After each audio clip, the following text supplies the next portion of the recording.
Are you working on building out your new website, but just aren't quite sure what you should actually have on all of your pages? Don't worry, I've got you covered.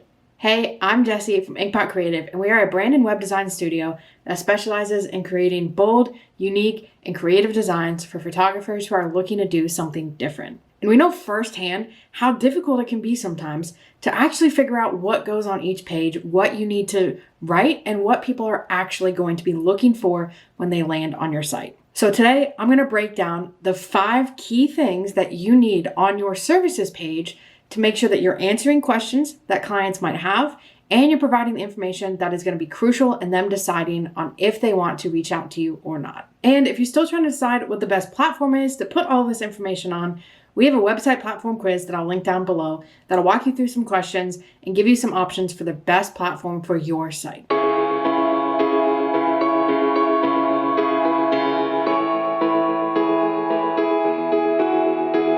The first thing that you want to make sure that you break down on your services page is your different packages. Now, this can look like a lot of different things, and there's a lot of different ways that you can go with it. But the main thing that you want to look at is if you have separate packages. So say you're a wedding photographer, you have 3 different packages that people can choose from. You want to break down those packages and at least show what they are and what might be different between them, right? Because if you're just saying, okay, this package is $5,000, this is $8,000, this is $10,000. That doesn't really give any information on what makes them different. What is the actual difference between the $10,000 package and the $5,000 package? What do you get? Now, I'm not saying you have to break down every single thing that you have in the packages because that can be a lot.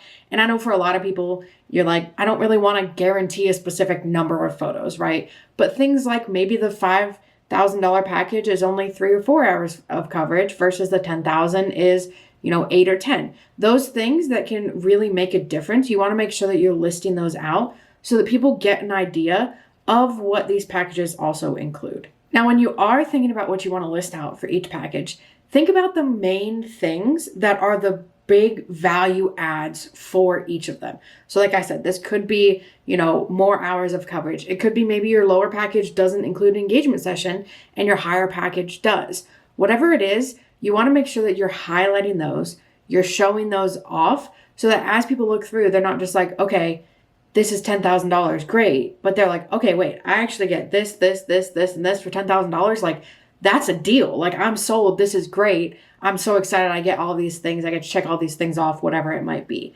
So list it out. Like I said, it doesn't have to be aggressively long. You don't have to feel like you have to list every single point out, but just the main highlight things that are really the difference between each of those packages. Now, the same thing goes if you have a general services page and you offer multiple services in your business, right? If you do, say, wedding photography, but you also do couples photography, and maybe you do families or branding, you want to make sure that you have those package information on your services page as well. So this might look like separate services page, or you might have one big one that lists them all out. Whatever it is, you want to make sure that you're actually showing that so that when people land and you're like, yeah, I do families, but then there's no information on family photography on your website at all. How are they supposed to know what's included, what they're going to get, details of what your family photography actually is? So you want to make sure that you have some sort of information on those packages to help people kind of guide them in the decision. Obviously, a lot of times the real decision of like, this is the package I want is probably going to be talked about on some sort of consultation call, discovery call, whatever it might be. You can kind of walk things through. But if we can give people an idea of what's actually included, what they can kind of expect out of it, it gives them a better idea of if this is the route that they want to go on before we even spend time on a call with them. Now, this next thing I know is a little controversial. There's so many different opinions about it, but we do see a value in having some sort of pricing on your site. Now, this doesn't have to be an exact price. So if you do a lot of custom packages, that's totally okay. Even something as simple as a starting at can be a great way for people to filter themselves through, make sure that they're actually a good fit for you. And it kind of avoids any of that awkward, price tag shock when they're on the call with you, right? Because the last thing we want to do is feel like we're wasting their time, they're wasting our time because they get on the call and they're like, actually, that's way over my budget. I didn't know that it was that much. And now I don't know how to end this conversation, right? So even something as simple as, here's this, photography starts at $5,000. People know, okay, the base is going to be $5,000. If I want other things, or if I want to have these things here, it might go up, but at least now I have a mindset of like, okay, is $5,000 even in my budget? Is this too much, or is this well within my budget and I can have all these extra things that might go up? So you don't have to have an exact price. Now, on the other hand, if you are like, these are my set packages, and you just pick one of these packages, you can just put your pricing right there so that people understand that, they know that, they can self-filter, they can pick, their specific package, or kind of know more along the lines of what they want, so that they're able to ask more specific questions on the call, and you're able to kind of gauge where they're at. So any sort of starting price, if you have exact prices, great. But if you do more custom stuff, just any baseline that people can have to get an idea of what it might cost to, have this investment with you, have you as their photographer. One of the things that we see, I'll say 50-50, is some sort of timeline or process. And this can be super, super helpful. So what I mean by this is we can have two separate things. We can have some sort of process, as in you reach out within, 24, 48, 72 hours. I'll reach out to schedule a call. We'll have a call. We'll go through the packages. We'll send the contract and invoice from there. Just so that people are like, okay, I understand the steps. I understand when I can expect you to get back to me. I understand what this process is going to look like. That is a great first step. Now, in addition to that, you can also break down the actual process of your entire service as a whole. So say, for example, you are a wedding photographer. Someone reaches out, you can start the process with, reach out, book a call, we'll get on a call, we'll do the contract and invoice. From there, we'll schedule your engagement session. So I'll send over some times that we can do. I'll send you information and guides on prepping for your engagement session and finding locations and all of this. Then we'll do your engagement session. You can expect photos back within X amount of weeks from the engagement session. That's also great, because then if they're planning on using that, say for their save the dates, wedding invitations, anything like that, they can be like, okay, how far in advance do I need to plan this session to make sure that I can get all this stuff printed and have it ready to actually send out? Then you can say, maybe you have a call before the wedding, or anything that you do throughout the process, you can put that there. Then the wedding day, you can break down like, okay, we'll show up, we'll take your photos, we'll do this, whatever it might be. And then in 8 to 12 weeks, 5 to 6 weeks, whatever it might be, you'll have your photos. Or even if you do like a sneak peek or highlight gallery, like when they can expect that. So this is a great way to kind of break it down so people aren't surprised in a bad way. They don't have that, I don't know what's going on. Like, I hired you and I have this, but like, I'm not really sure when I'm getting things. I'm not sure when we're going to communicate. I'm not sure how we're going to communicate. I'm not sure when we're doing this session or this or whatever it might be. So having some sort of timeline that just breaks it down. Again, just like the services, you don't have to go super in detail, like a sentence about what that time is, what that part of the process is totally okay. And it gives people a taste, because then you're probably going to have more communication with them throughout the process, where you can be more in depth and break down more things or whatever it might be.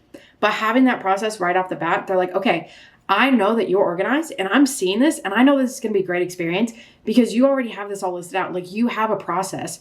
I trust that you know what you're doing and I know what to expect. And so I feel way more comfortable with this, because for a lot of people, this is going to be a big investment. And especially if we're looking at weddings, this is a big day for them. So they don't want to be surprised in a bad way. They don't want to not know what's going on. They don't want to feel on their toes or anything like that. They want this to be something that's easy, that's checked off their list, that they're not stressing about it, and they know exactly what is going to happen. Are you missing any of these on your services page? Let us know in the comments below. This next thing is honestly something that you should realistically have on basically every single page of your website, but please have testimonials on your services page. You can put multiple on there, you can put one, whatever it might be, but make sure you have some sort of testimonial so that as people are looking through this, they're seeing the packages, they're seeing your process.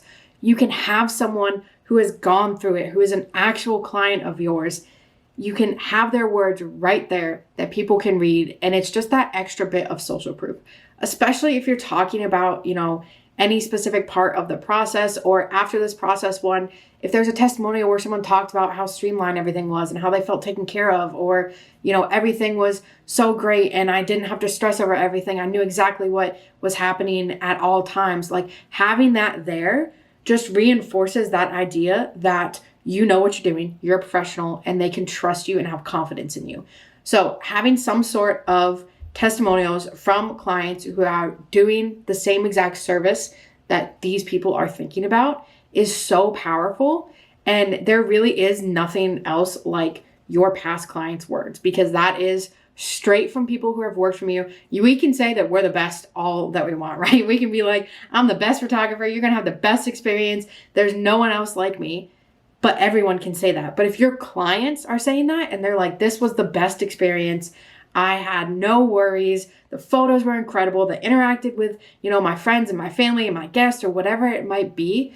If we have all of that from someone who is in the same shoes that your potential client is in, that is invaluable. So please do not skip out on having testimonials on your services page. Finally, this last one is one that you might be like, Jesse, that's very obvious, but you would be surprised. You need to have contact buttons on your services page. Please, please, please put more than one contact button on your services page. This is the page we're trying to sell them, right? We want them to look at this page and be like, yes, you are my photographer. I'm ready. Let's go. And if they're like, where's the contact button? If they're searching a page for a contact button, that isn't a good sign. And that's not something that's giving them a positive experience, right? So we want to make sure that there are contact buttons everywhere. After every service, there's a contact button. After the process, there's a contact button. At the bottom in the CTA, there's a contact button. At the top, there's a contact button. You want to make sure that it's so obvious how to get in touch with you and they're not searching at all. Think about if you were to go to a store and you're like, okay, I'm ready to check out. And you're looking around and you're like, where do I check out? Where is the register? I'm walking in circles. Now I don't even want this because I don't even know how to pay. I want to give you my money, but you're making it so difficult for me to actually give you my money that now I'm not going to do it, right? So you want to make sure that when you are building out your services page, when you're thinking about what copy to put on there, that you're putting buttons everywhere. This is going to be so helpful because the second someone is like, yes, that's it. That is what spoke to me. I'm good. Let's do this. There's a button right there where they can click it, go right to your contact page and fill out the form, right? So we want to make sure that we have more than one button. I know it might seem like that's the most obvious thing in the world, but you'd be surprised how many sites you have to scroll down to the bottom, get to the CTA to actually click the contact button. And for some pages, that might be okay if they're shorter. With your services page, this is probably going to be one of the longer pages on your site. So if we're expecting people to scroll and scroll and scroll and scroll, that is not going to be helpful. So again, put contact buttons everywhere so it makes it super, super easy for people to reach out to you. So those are the 5 key aspects of your services page. Now, again, that's not everything that should be on there, right? There's more things that we can put on there. We can put links to portfolios so people can go see our images. We can put things like FAQs, anything like that. But these are really key things that you don't want to skip out on. And again, if you're not sure what platform to use, click the link in the description below to take our website platform quiz. As always, if you like this video, be sure to hit that like and subscribe button, and we'll catch you in the next one.